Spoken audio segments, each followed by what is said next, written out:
What's up, y'all? Welcome back to SIbling RIvalry, the podcast.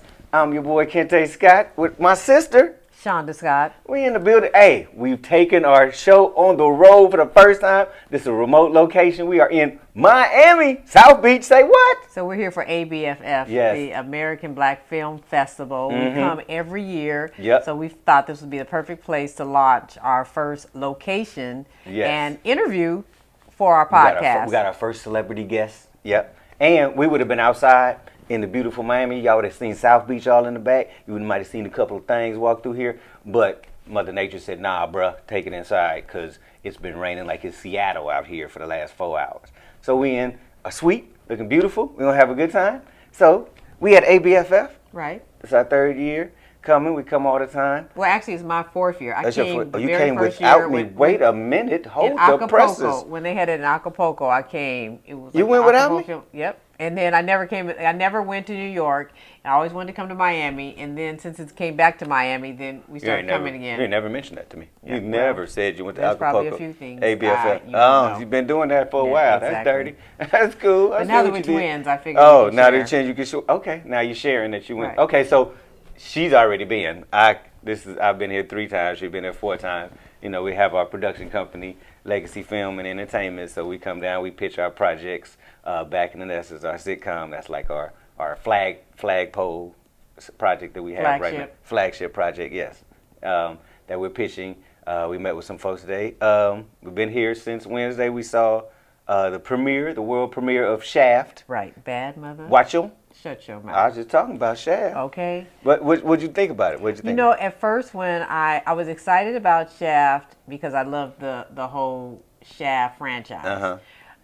Because when Shaft first came out, the original Shaft, I mean, it was like that was the first time you saw almost like a black superhero, as far as African American, then Black Power, on the screen as a power player, and that's what he meant to us. So I was curious to see how they would make it a comedy, because it was with Samuel Jackson. They did it again with Samuel Jackson, and I didn't expect it to be a comedy, and I didn't either. But I like the fact that they did the multi-generational, and I love that, and that part of it just made me more interested. And we're not gonna give any spoilers, but by the time this come on, if you ain't seen Shaft, that's your fault. Support black cinema. Right.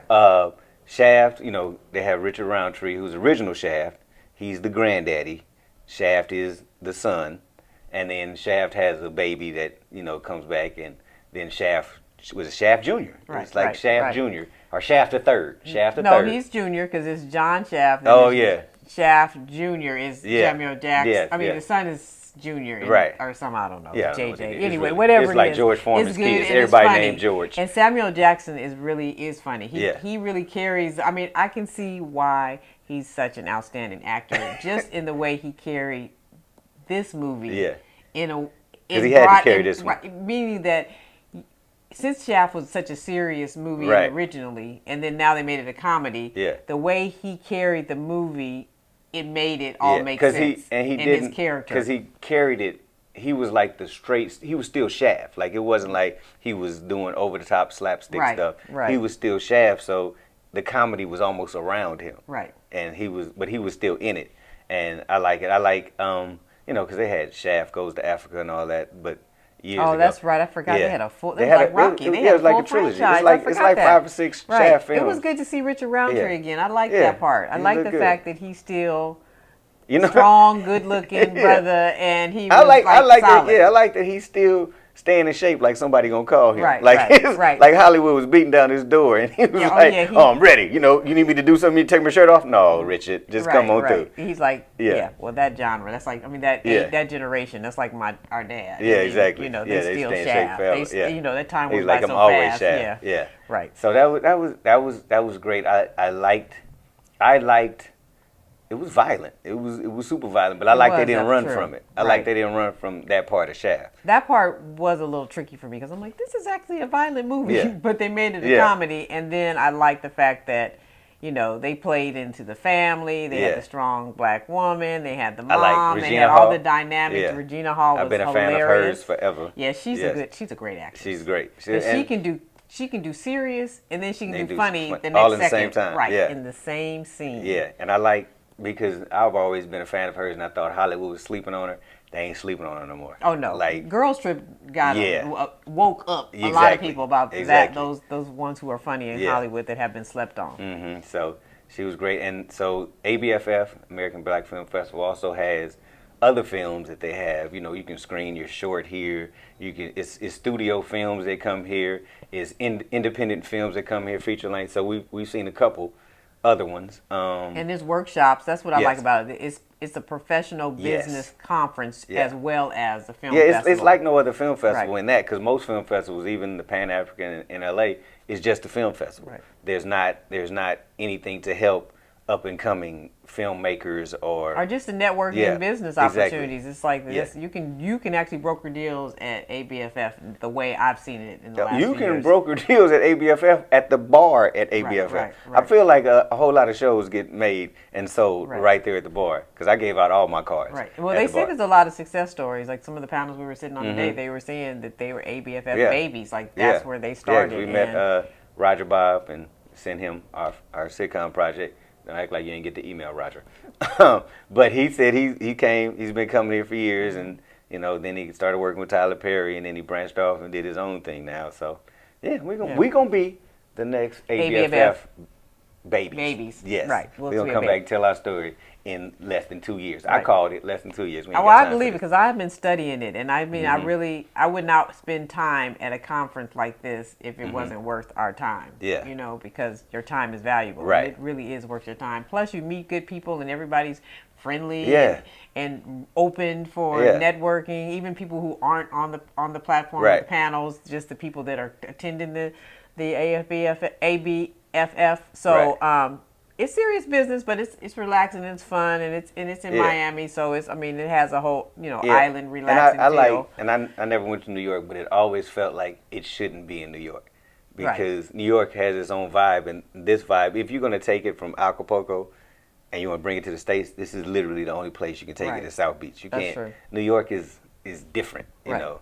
So I'm glad they had it here. They have the women panels, women in production, and women in movies, and women in films, and it's like superstars. Like, and let's just talk about women, because everybody is on the women right now, and I love that. In America. I've met with some people here, and they are looking for women content. Yes. They're as producers, as the hosts, and that's exciting, especially for African American women, because as African American women, we've been overlooked and been invisible for so long, especially in entertainment.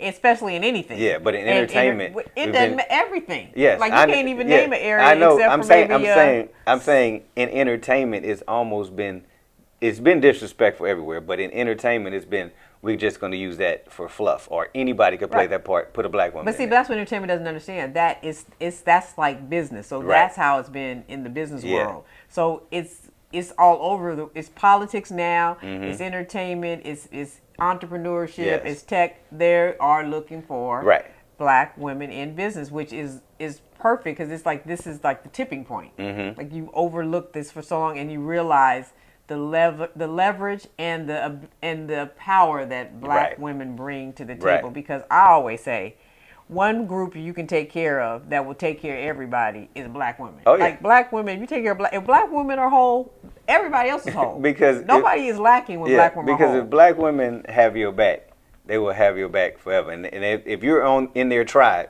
they're gonna do everything for their tribe to win. And even outside the tribe, it's like it's a ripple effect. Right. It's like even you can look in slavery, like black women were taking care of everything. Even in Africa, black women were taking care of things, and it took care of the whole.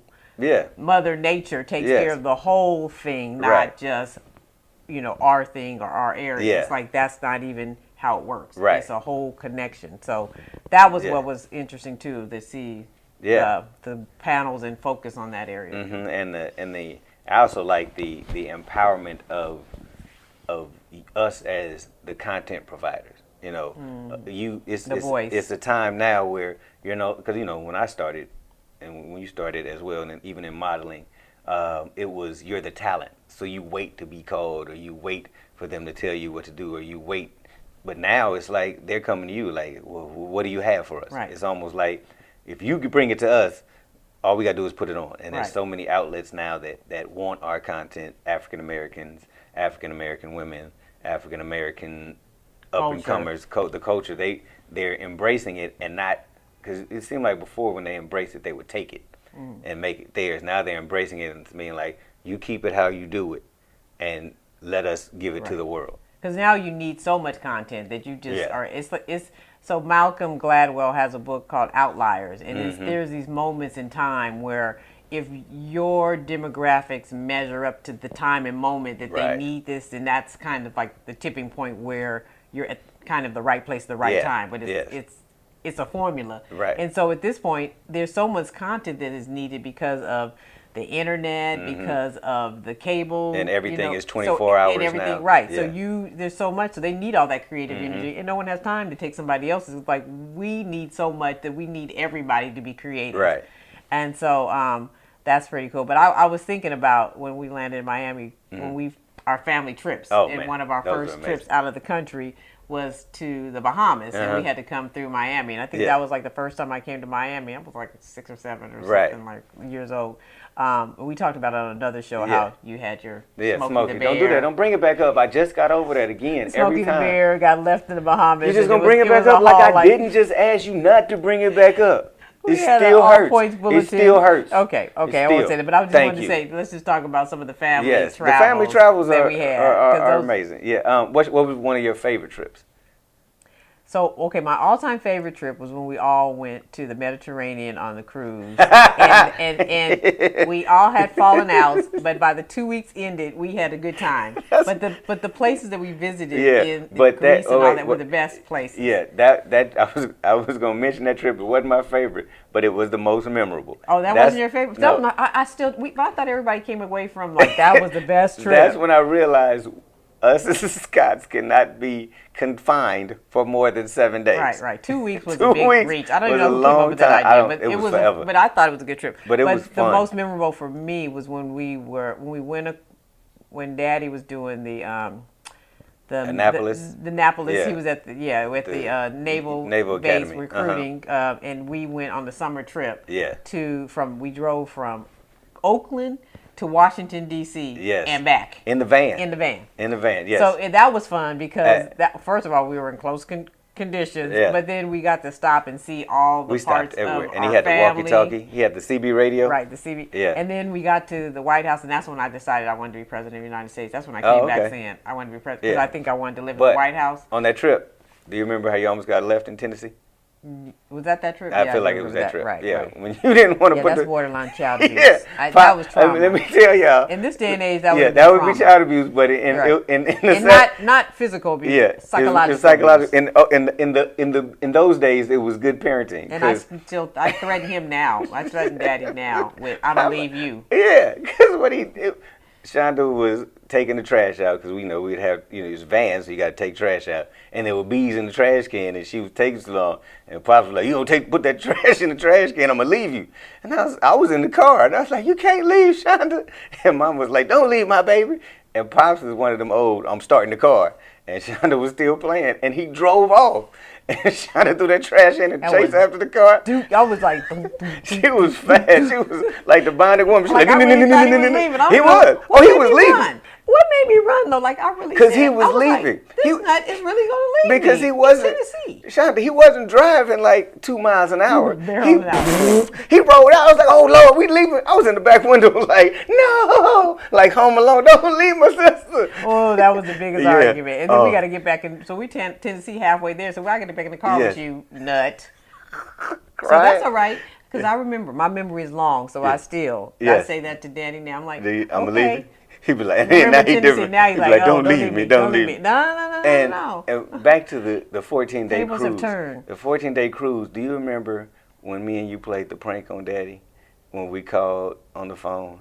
And you act like you And I was called and I said, did like the old scary movies. I was like, "Have you checked the children?" And I hung up. And he was like, "What? Who this?" And I called back in. I was like, "Have you checked the children?" And he was like, "Shonda!" And I hung up.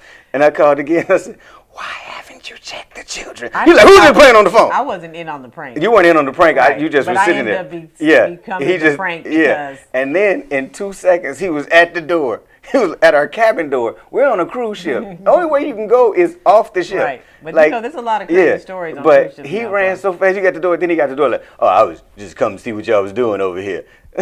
Yeah. But that was a cruise ship that they thought, they couldn't find me. Oh, yes. That they thought somebody had tossed me overboard, and they went out. Because you were in the movie theater by yourself. So if you don't answer their call in a certain amount of time, there's always an APB on my family. And so I have clients now, they're like, we want to make sure we know what you have on, and we know what's going on, because we know if anything happens to you in our presence, it's going to be there. And the funny part is that was before like cell phones and pagers. Right. So if you weren't answering the phone, you just weren't in your room. Right. But it was like, no, they almost went down to the engine room looking for you.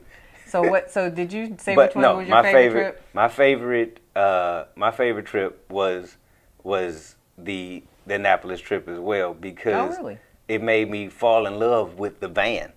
Like the Cozy Car van was, I was riding that thing like, I want this. We had the fried chicken. We had the TV that didn't work because you needed a real antenna. Right. But I always wanted that van. I was like, when I turn 16, Pop's gonna give me this van, and I wanted it with a CB radio, because we would be driving. And possibly like breaker 19, breaker 19. Come on back. So you picked up on those nuances. Yeah. I like where we went. So I wanted to be in the Naval Academy after we went to the Naval. I had wanted to do that. They woke up way too early for me. I didn't know. I don't know, something about it. I just liked all the pomp and circumstances. And then I wanted to be president of the United States. So I came back 10 years old, black little kid in Oakland, talking about, I'm gonna be president of the United States. People when I had Austin was still quoting me on that. And I spoke at the NAACP in Southern California not too long ago, and I brought that up. I showed a picture of me with this little afro, like, this is talking about disruptors. And part of what I was saying is that I never identified that was odd for me to say want to be president. And so the part of the story was that then we end up supporting the first black president of the United States, and who in knew? A real way. And who knew? You know what I mean? So that part of it was. And you were hanging out in the White House like on the regular. Right. when Obama was in office, you was up. I'm going to the White House again. Okay, I'm gonna send me a picture there, because. But the interesting part about that is that I don't know any of us had seen that. Like that's almost a vision that we didn't even envision until it was in front of us. The crazy part about that is you saying that, and nobody in Oakland, nobody's saying you can't do that.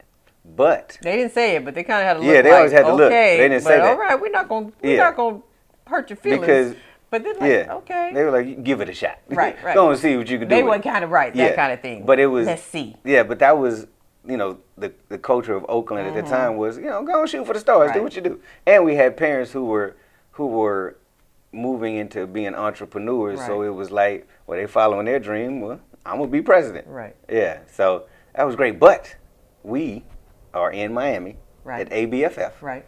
We got our first celebrity guest. Yes. We're about to bring him in. Talk about Obama. We're going to talk about Obama. We're going to talk about his radio show. We're not going to talk about Obama. I'm just talking about how I'm just saying how we all connected through the Obamas. That's what was also amazing. Not only was their presidency amazing just in the whole historical sense, just how it connected people in a way that we're all still connecting with each other, because it was just that kind of love fest. And it connected, like, what I like about ABFF is that it's a lot of people here who are striving and moving and doing things greater than what the media would think that we are doing as African Americans. Right. And that's, I think, what Obama also connected is like-minded people from all the way from California to D.C.